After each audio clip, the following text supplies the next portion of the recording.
أعوذ بالله من الشيطان الرجيم. بسم الله الرحمن الرحيم. اللهم صل على سيدنا ومولانا محمد صاحب التاج والمعراج والبراق والعلم، دافع البلاء والبباء والقحط والمرض والألم، اسمه مكتوب مرفوع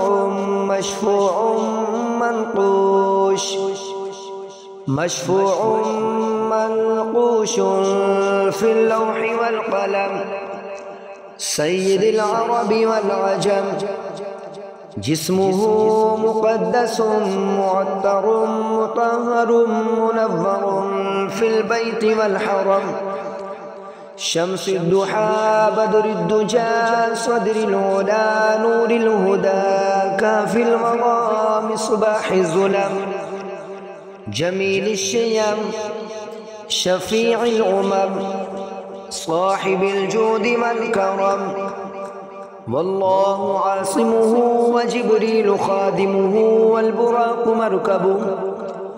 والبراق مركبه والمعراج سفره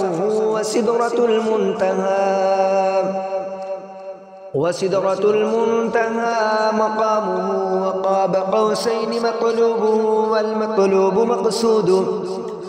والمطلوب مقصوده موجوده، سيد المرسلين خاتم النبيين شفيع المذنبين أنيس الغريبين،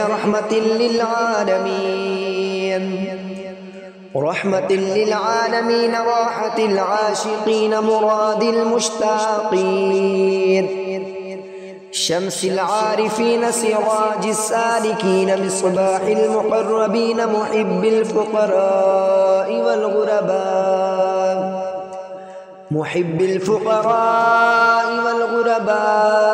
والمساكين،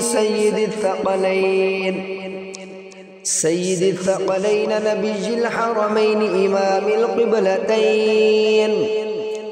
إمام القبلتين وسيلتنا في الدارين، صاحب قاب قوسين محبوب رب المشرقين